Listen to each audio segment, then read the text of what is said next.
The Velthani were a gentle people who had never known war. Their homeworld was called Kethra Prime. It was a beautiful place of blue oceans and green forests that stretched across 3 continents.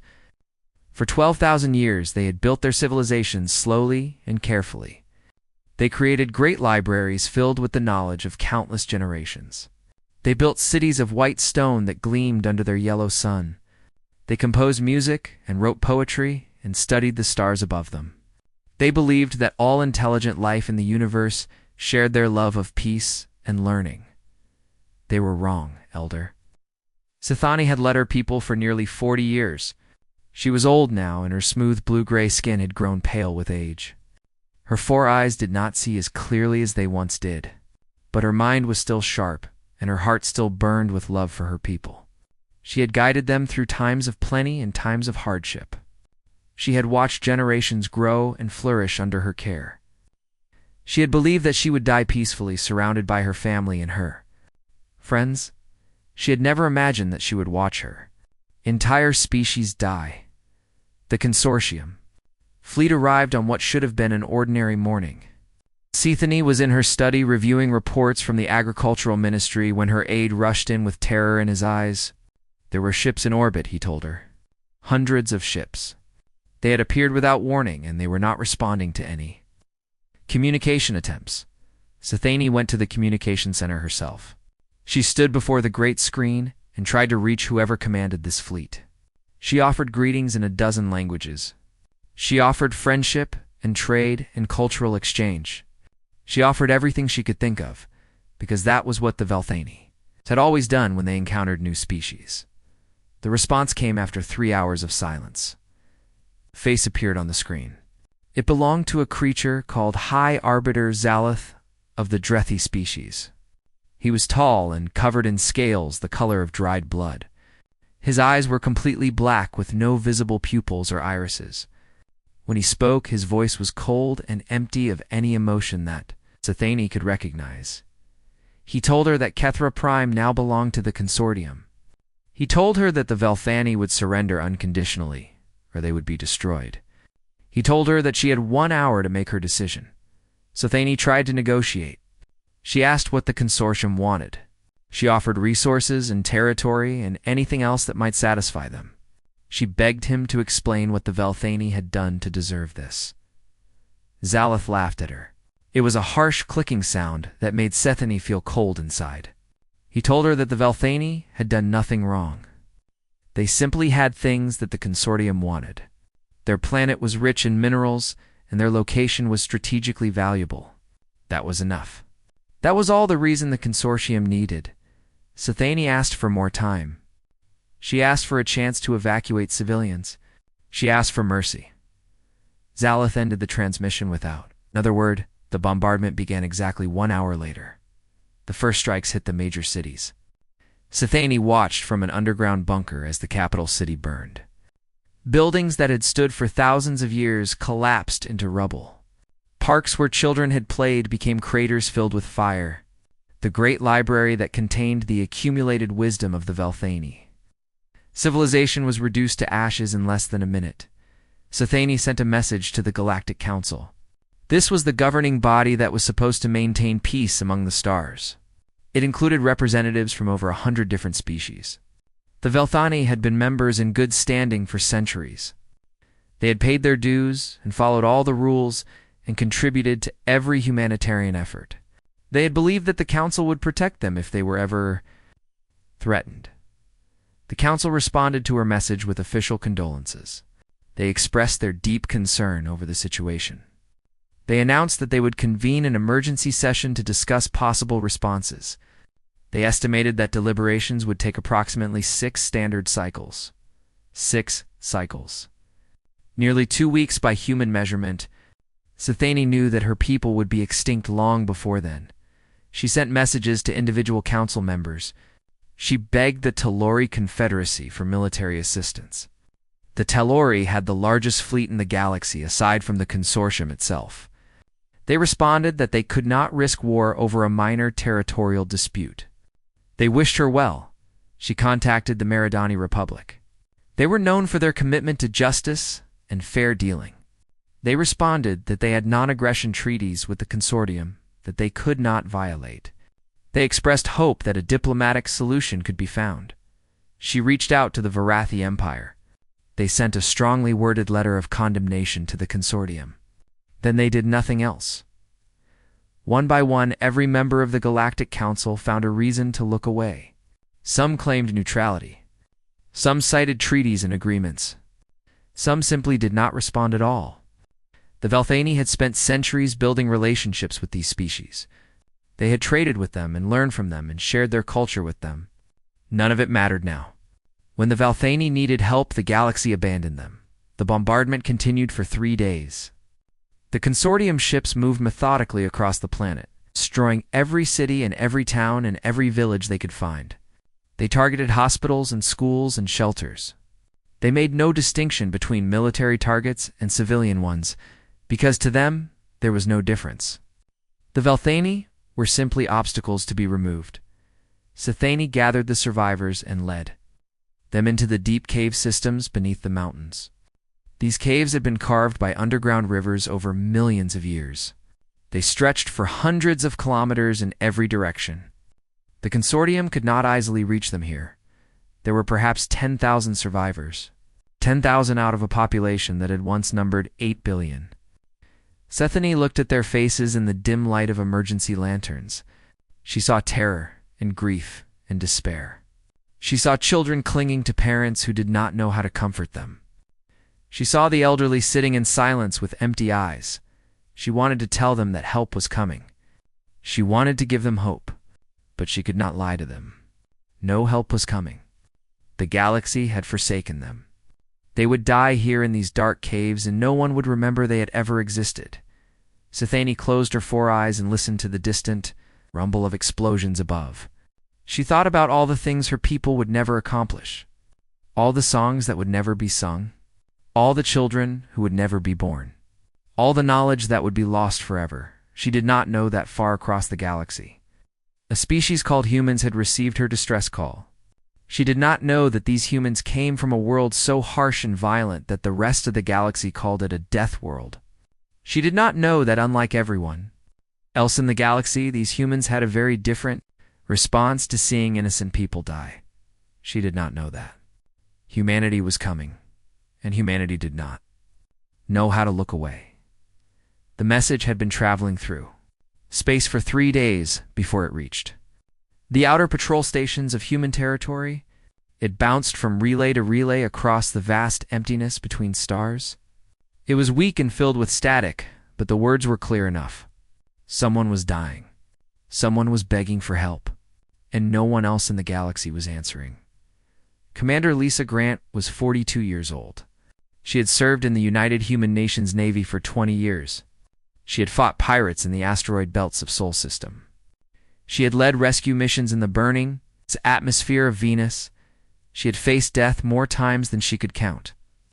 And she had never once turned away from a fight that mattered.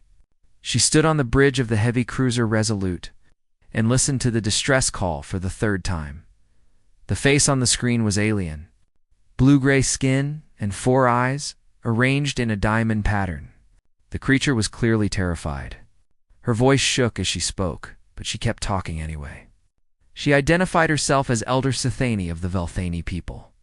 She described the attack on her world. She explained that she had begged the Galactic Council for help and received nothing but empty words. She said that her people were peaceful and had no weapons and no way to defend themselves. She said that children were dying. She said please. She said please over and over again until the transmission cut off with the sound of explosions in the Grant stood in silence for a long moment after the message ended.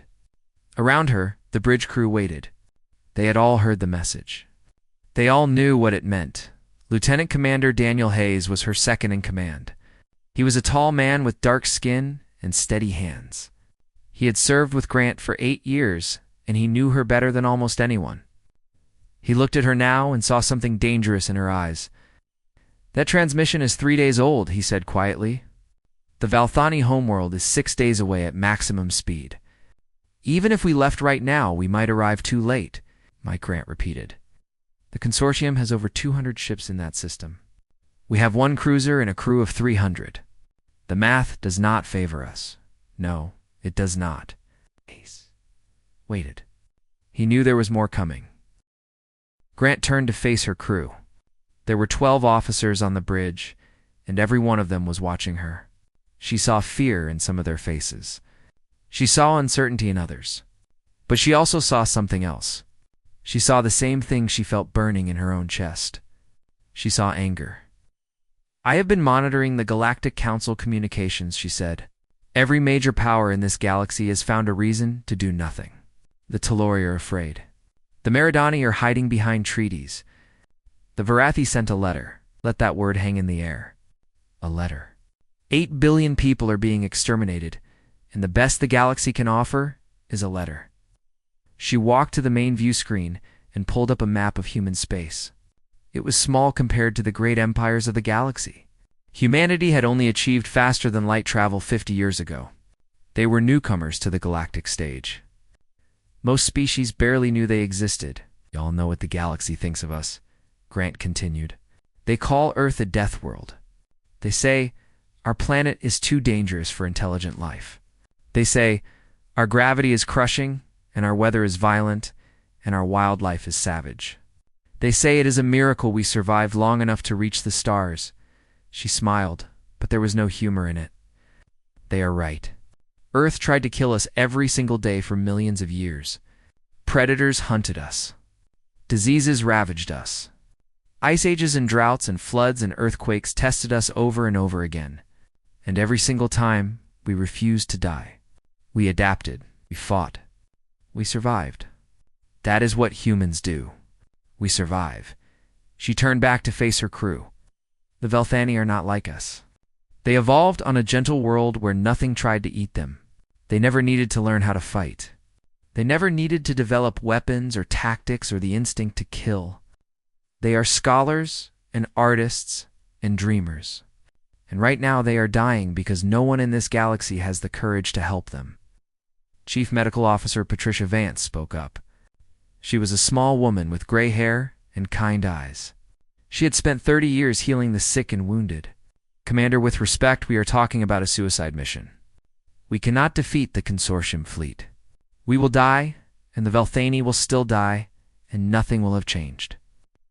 Maybe, Grant admitted. Or maybe we buy them enough time for someone else to grow a spine. Or maybe we show the galaxy that there is at least one species that will not stand by and watch genocide happen. Or maybe we just give those people down there one moment of hope before the end. One moment where they know that someone cared enough to try. She looked around the bridge, meeting every pair of eyes. I am not ordering anyone to come with me. Anyone who wants to transfer off before we leave can do so. There will be no punishment and no judgment. But I am going to Kethra Prime. I am going to put this ship between the consortium and those civilians. And I am going to make those murderers pay for every single life they have taken. The bridge was silent. No one moved. No one spoke. Then Sergeant Major Marcus Cole stood up from his station. He was the oldest member of the crew. His hair was white and his face was lined with scars from battles fought long ago. He had seen more combat than anyone else on the ship. Commander, he said in his rough voice, I have been fighting since I was 18 years old. I have bled on 6 different worlds. I have buried friends and enemies alike. And I have never once run from a fight that mattered. He cracked his knuckles. Those people need help. We can help. That is all I need to know. One by one, every member of the bridge crew stood. They did not speak. They did not need to. Their answer was written on their faces. Grant felt her throat tighten. She had never been more proud to be human than she was in that moment. Then let us go show the galaxy what Deathworlders are made of, she said. Navigation set course for Kethra Prime, maximum burn. We have people to save. The Resolute turned toward the distant stars and began to move. Behind it, the safe borders of human space grew smaller and smaller. Ahead lay an enemy fleet that outnumbered them 200 to 1. Ahead lay almost certain death. But humans had faced certain death before. They had faced it on the plains of Africa, and the frozen wastes of the Ice Age and the burning trenches of 100 wars. They had faced it and they had won. They would face it again now. The Resolute dropped out of faster than light travel at the edge of the Cathora system, and Commander Lisa Grant finally understood what they were facing. The main view screen showed a planet that had once been beautiful. She could see where the oceans had been blue and where the forests had been green. But now great patches of black and orange covered the surface.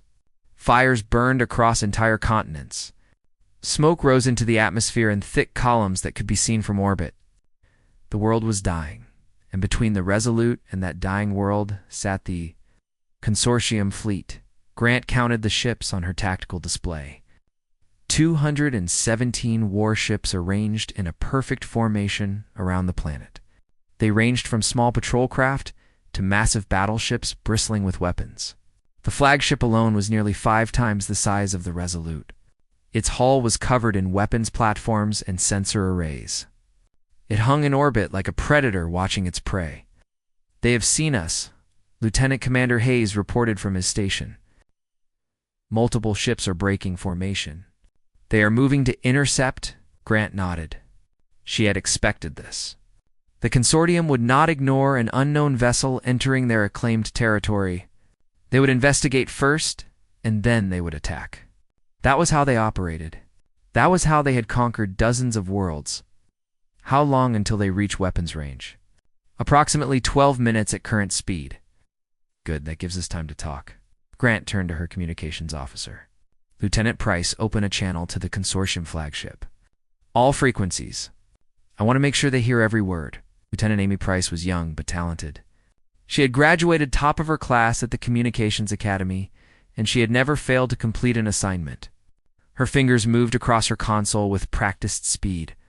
"Channel open, Commander. You are being broadcast to the entire Consortium fleet." Grant straightened her uniform and faced the view screen. A moment later, the image flickered, and a face appeared. It was High Arbiter Zalith. His blood-red scales gleamed under the lights of his bridge. His black eyes stared at Grant with a mixture of curiosity and contempt. "Unknown vessel," he said in a voice that carried absolute authority. "You have entered Consortium territory. Identify yourself immediately, or you will be destroyed." Grant did not flinch. She had faced down criminals and warlords and natural disasters. She was not going to be intimidated by a lizard with an attitude problem. "I am Commander Lisa Grant of the Earth vessel Resolute. I represent the United Human Nations. I am here on behalf of the Velthani people to demand an immediate end to your attack on their world." Zalith was silent for a moment. Then his lips pulled back to reveal rows of sharp teeth. It might have been a smile. "Humans. I have heard of your species. You come from the 3rd planet of the Sol system, yes? The world the Council classified as a Category 7 death world? That is correct. Fascinating." Zalith leaned forward in his command chair. "Your world is known to us. Extreme gravity compared to most inhabited planets, violent weather patterns, including hurricanes and tornadoes and blizzards, aggressive predators at every level of the ecosystem, and native intelligent life that somehow evolved to survive all of those conditions." He tilted his head. "You are very far from home, Commander, and you appear to be alone. What possible threat do you believe one ship poses to my fleet?" Grant allowed herself a small smile. "None at all, Arbiter. I am not here to threaten your fleet.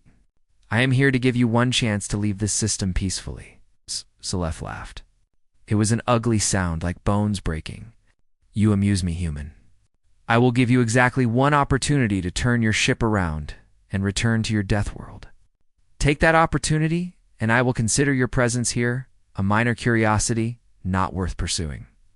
Refuse, and I will add Earth to my list of worlds to be pacified." "I do not think you want to do that," Grant said quietly. "Oh, and why not?" Grant let the smile fade from her face.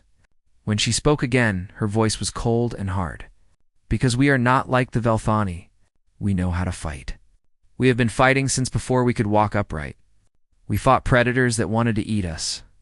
We fought diseases that wanted to kill us. We fought each other in wars that lasted generations. Fighting is what we do, Arbiter. It is written into our blood and our bones and our souls." She took a step closer to the view screen. Velthani are peaceful. They never learned how to make weapons. They never needed to. But we did. We learned how to make spears and swords and guns and bombs. We learned how to kill in 1,000 different ways. And unlike everyone else in this galaxy, we are not afraid of you. Zoloth's expression shifted. For just a moment, Grant saw something flicker in those black eyes. It might have been doubt. It might have been the first hint of fear. You are bluffing, he said. One ship cannot defeat my fleet. Maybe not. But one ship can hurt your fleet. One ship can make you bleed. And where there is one ship, there will be more. Humans do not abandon our own. And today, the Velthani are our own. The transmission ended abruptly.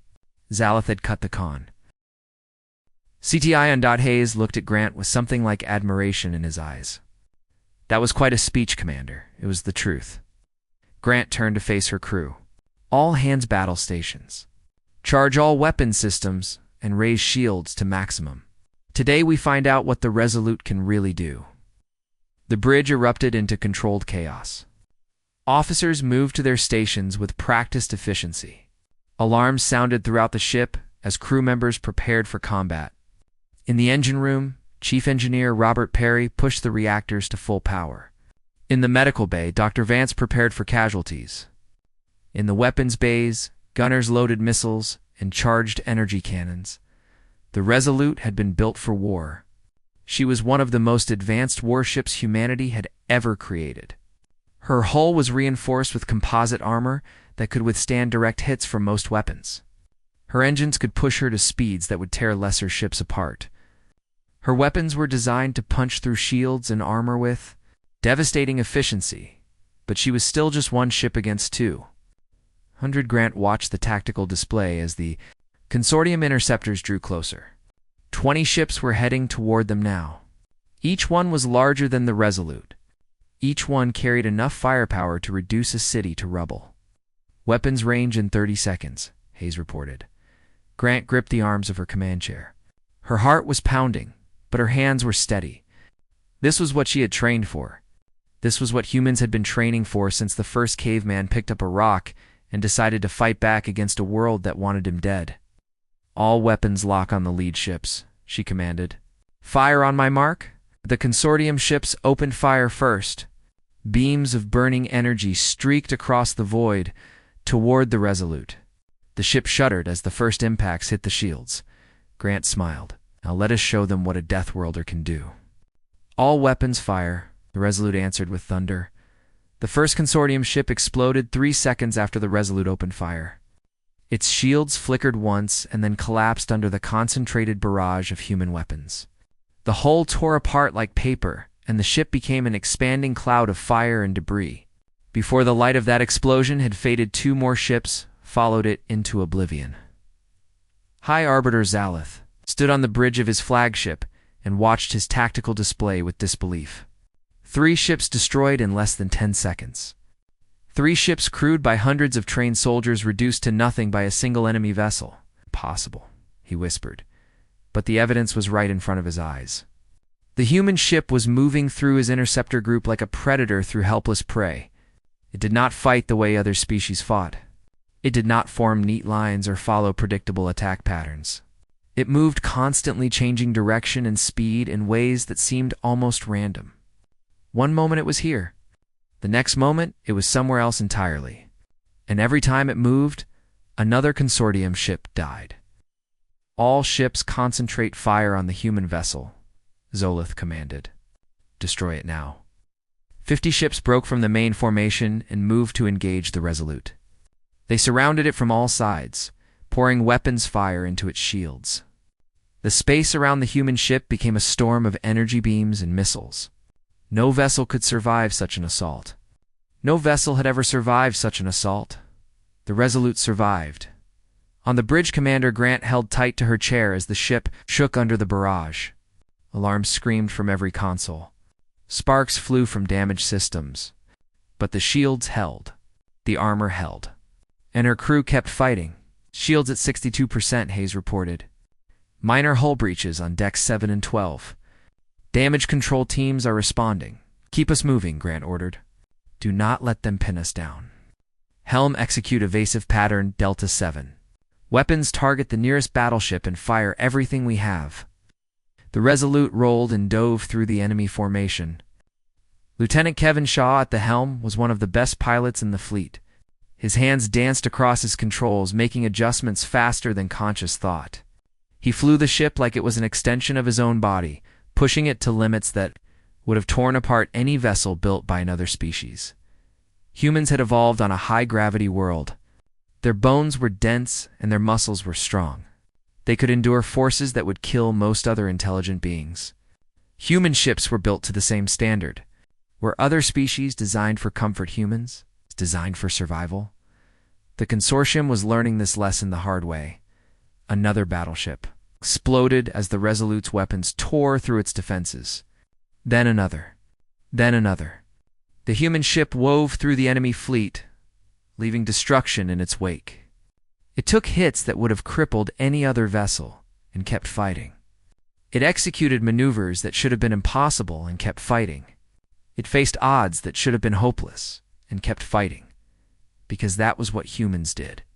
They kept fighting, deep beneath the surface of Kethra Prime Elder.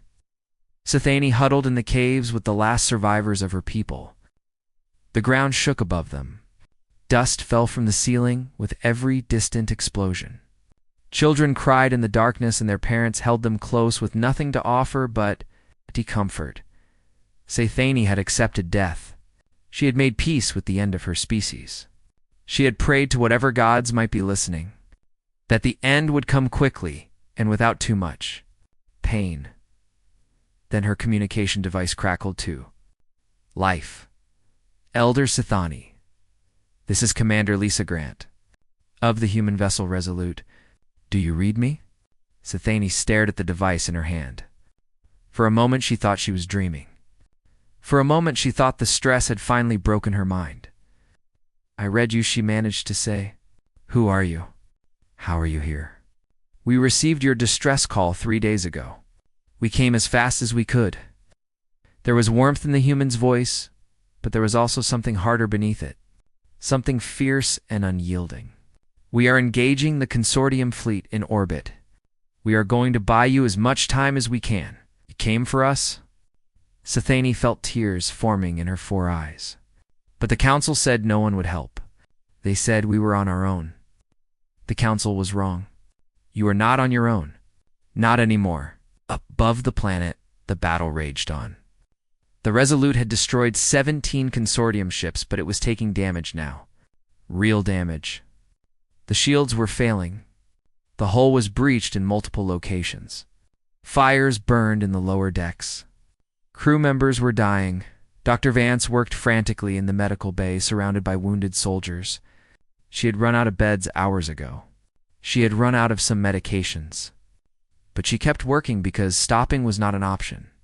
Because every life she saved was another human who could keep fighting in the engine room. Chief Engineer Perry held his damaged systems together through sheer willpower and creative engineering. Half his equipment was destroyed. A third of his team was dead or wounded. But the engines kept running. The weapons kept firing. The ship kept moving. On the bridge, Grant watched her tactical display and made calculations in her head. They had destroyed over 40 enemy ships now, but there were still more than 150 left. The Resolute could not win this fight. She had always known that. But winning was not the point. The point was to show the galaxy that someone would fight. The point was to make the consortium bleed. The point was to give the Velthani hope, even if that hope was only temporary. Commander, we are receiving a transmission, Lieutenant Price reported. It is coming from outside the system. Grant felt her heart skip. Put it through. A familiar face appeared on the screen. It was Admiral Kenneth Warren, commander of the Second Fleet. He was an older man with gray hair and eyes like chips of ice. He had been Grant's mentor when she first joined the Navy. He had taught her everything she knew about command and duty and sacrifice. Commander Grant, he said with the hint of a smile. You seem to have gotten yourself into some trouble? Grant laughed, despite everything. Just a little, Admiral. What is your status? The Second Fleet received your report 6 hours ago. We are currently entering the system with 12 warships. Estimated arrival at your position is 20 minutes. His expression grew serious. Hold on, Lisa. Help is coming. Grant felt something loosen in her chest. They were not alone anymore. Humanity had answered the call. You heard the Admiral, she told her crew. 20 minutes. We just have to hold for 20 more minutes. Can you do that? The bridge crew responded with tired smiles and determined nods. They were exhausted. They were wounded. They were afraid. But they were human, and humans did not quit. Then let us give the consortium something to remember, Grant said. All weapons continue firing. Show them what we are made of. The Resolute turned back toward the enemy fleet and charged into the storm once more. The 12 ships of the second fleet dropped out of faster than light. Travel like wolves descending on wounded prey. They came in fast with weapons already charging and shields at full power. Admiral Kenneth Warren stood on the bridge of his flagship, the Defiant, and watched the chaos of the battle unfold before him. The Resolute was still fighting. She was battered and burning with holes torn through her hull and smoke pouring from a dozen wounds. But she was still moving, still shooting, still refusing to die. Warren felt a surge of pride in his chest. Lisa Grant had always been one of his best officers. Today, she had proven why. All ships engage the consortium fleet, Warren commanded. Priority targets are the battleships. Protect the Resolute and clear a path to the planet. The second fleet obeyed without hesitation. 12 human warships crashed into the consortium formation like a hammer striking glass. They fought with the same ferocity as the Resolute, the same speed, the same absolute refusal to surrender or retreat. They were Deathworlders. They were human, and they had come to end this. High Arbiter Zalith watched his tactical display with growing horror. His fleet was dying. Ships that had conquered dozens of worlds were being torn apart by creatures that the galaxy had dismissed as primitives. His interceptors were gone. His battleships were falling one by one. His flagship was taking damage from multiple human vessels. How is this possible? He demanded. They are outnumbered. They should be losing. His tactical officer had no answer. No one had an answer. The humans were not supposed to be this strong. They were not supposed to be this fast. They were not supposed to be this utterly unwilling to accept defeat, but they were. They were all of those things and more. The battle lasted for 3 more hours. By the end of it, the consortium had lost over 90 ships. The rest were damaged or fleeing toward the edge of the system. The human fleet had lost 2 vessels, with 4 more badly damaged. But they had won. Against impossible odds, they had won. Zalith stood alone on the bridge of his crippled flagship. His crew was dead or dying around him. His fleet was broken. His conquest of Kethra Prime had failed. He stared at the view screen where the human ships were gathering in formation around the planet they had come to protect. A communication request appeared on his console. He accepted it. Admiral Warren's face filled the screen. The human looked tired, but his eyes were sharp and cold. High Arbiter Zalith, Warren said. Your fleet is defeated. You have 1 hour to withdraw all remaining ships from this system. If you refuse, you will be destroyed. If you ever return to this system, you will be destroyed. If you attack any world under human protection, you will be destroyed. He paused to let the words sink in. Do you understand? Zalith wanted to argue. He wanted to threaten. He wanted to promise revenge and destruction and death. But he looked at his broken fleet and his dead crew, and he knew that he had lost. I understand, he said quietly. Good. Your hour begins now. The transmission ended. 53 minutes later, the last consortium ship limped out of the system and vanished into faster-than-light travel. They did not look back. On the surface of Cathra, Prime Elder Sithani emerged from the caves for the first time in weeks. The sky above her was gray, with smoke and ash. The land around her was scarred and burned. The beautiful world she had known was gone forever, but she was alive. Her people were alive. 10,000 Valthani had survived because of species. They had never met, had crossed the galaxy to save them. Human shuttles were descending through the atmosphere. They carried doctors and engineers and construction equipment. They carried food and medicine and water purification systems. They carried everything needed to help the survivors rebuild. Commander Lisa Grant was on the first shuttle to land. She stepped out onto the scorched ground and looked around at the devastation. Her face was bruised, and there was a bandage on her forehead from an injury during the battle. But she was smiling. Sethany walked toward her on unsteady legs. She had never seen a human before. They were smaller than she had expected, soft-looking with smooth skin and only 2 eyes. But there was something in the way this human carried herself, something in the set of her shoulders and the steadiness of her gaze. This was a creature that had never learned how to surrender. "Elder Sethany," Grant said, extending her hand. "It is good to finally meet you in person." Sethany took the offered hand. It was warm and strong. "You came for us. When no one else would, you came. That is what we do. But why?" Sethany had to understand. "We have nothing to offer you. We cannot repay you for this. Why would you risk so much for strangers?" Grant was quiet for a moment. She looked out at the ruined landscape and then back at Sethany. "Because we know what it is like to be alone," she said.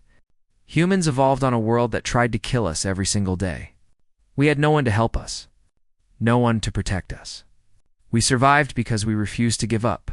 We survived because we fought for each other." She met Sethany's eyes. "We will not let another species suffer the way we suffered. Not when we have the power to help. Not ever." In the weeks that followed, human ships arrived in numbers that shocked the galactic community. Volunteers came from every nation on Earth. They built shelters for the survivors. They treated the wounded and sick. They helped clear the rubble and plant new crops and restore the systems that kept civilization running. The Galactic Council demanded explanations. They wanted to know why humanity had intervened without authorization. They wanted to know what humans expected in return. They wanted to know if this meant humanity was planning to challenge the established order. Admiral Warren delivered his response in person. He stood before the assembled representatives of 100 species in the great chamber of the council, and he spoke without notes or hesitation. "You want to know why we came? Because we remember what it was like to have no one. We remember when every day was a fight for survival. We crawled up from nothing, and we did it alone. But that does not mean we will watch others suffer the same fate." He looked around the chamber, meeting the eyes of delegates who had voted to do nothing while the Velthani died. The galaxy can do whatever it wants. Form committees. Write letters. Express concern. But understand this. Humanity will not stand by while innocent people are slaughtered. Not now, not ever. And anyone who tries to make us will learn exactly what it means to fight a Deathworlder. Turned and walked out of the chamber. No one tried to stop him. In the years that followed, the Velthani rebuilt their world with human help. Their children grew up learning 2 languages. Statues were raised in human cities honoring the crew of the Resolute. And across the galaxy, species who had been abandoned by the Council began to whisper a new word. Hope. The Deathworlders had arrived, and they had changed everything.